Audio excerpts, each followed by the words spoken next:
Hello people. Today, I am going to talk about Narendra Modi, the current Prime Minister of India. He is loved by millions, and at the same time can be seen as a polarizing figure in Indian politics. This is the story of how a tea seller from the small town of Gujarat became the 14th Prime Minister of India. Let's get into it. The story of Narendra Modi. Narendra Modi was born on 17 September 1950 in Vadnagar, a small town in the state of Gujarat.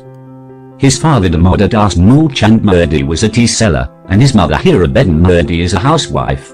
When he was a young boy, he used to help his father sell tea at the Vadnagar railway station. Modi completed his higher secondary education in 1967. He wasn't the brightest of the students, but he had his qualities. He took an interest in debates and drama, and his teachers claims that he was a keen debater, a trait that helped him in his career. Speaking of his career, apparently his career started when he was relatively young. He discovered RSS, Rashtriya Swayamsevak Sangh, when he was just 8 years old. He became fascinated with Sangh's ideology and started attending its local shakas.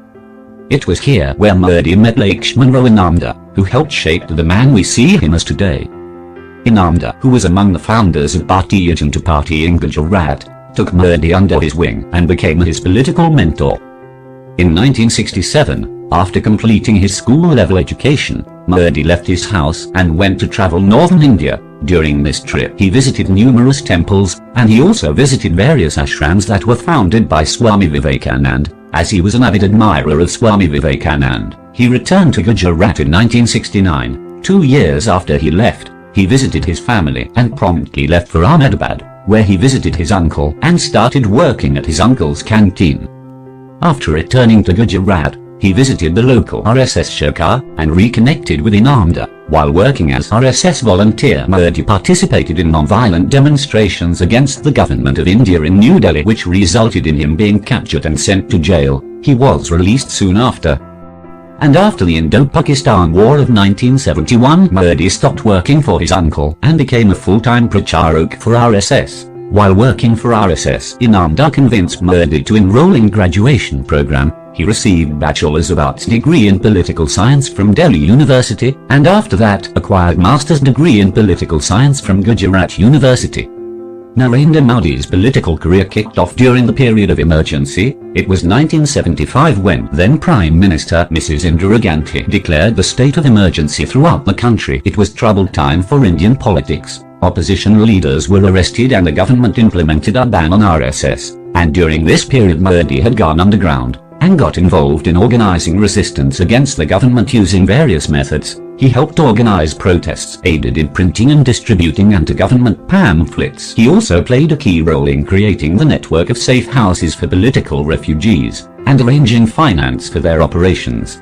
For what he does during the time of emergency, Modi was adequately rewarded by RSS. On the recommendation of higher individuals, in 1985 Modi was appointed to the Bharatiya Janata Party or BJP. He started as the campaign organizer and quickly rose through the ranks. In 1990, Modi became the member of BJP's National Election Committee. In 1992, Modi took a 2-year break from politics. When he returned in 1994, he was tasked with the responsibility of organizing the campaign for upcoming state assembly election, and bringing him really paid off, and BJP easily won the state assembly election. The first major political position Modi ever held was the post of Chief Minister of Gujarat. In 2001, the health of elected Chief Minister of Gujarat Mr. Keshubhai Patel was failing, and his response to the earthquake in Gujarat earlier that year had created an environment of distrust in the Keshubhai's administration, and at this time Keshubhai resigned, and to replace him the ruling BJP on October 3rd, appointed Narendra Modi as the Chief Minister of Gujarat. During the time as a Chief Minister, Modi faced the most significant event of his life, the shadow of which, for better or worse, will always loom over him.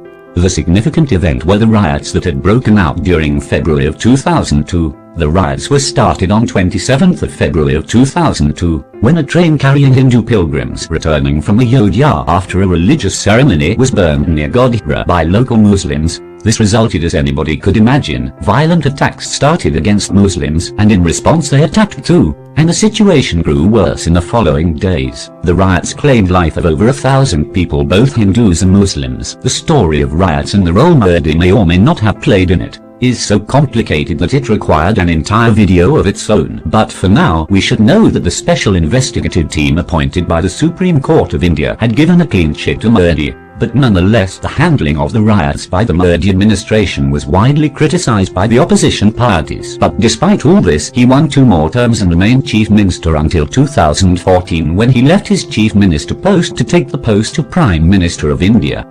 In 2013, when only 1 year was left for the general election to give people a strong choice against the incumbent UPA government, which was reeking with corruption allegations and court cases against its former ministers, the BJP put forth Narendra Modi. The BJP presented Modi as a figure of a strong man, a strict person against corruption, and the one who will focus on development. The development of Gujarat was evident enough to speak for him, and despite the shadow of Gujarat riots, in the end, the perception of the man who favors development and can eliminate corruption had prevailed, and BJP won the 2014 election with a landslide, and Modi became the 14th Prime Minister of India.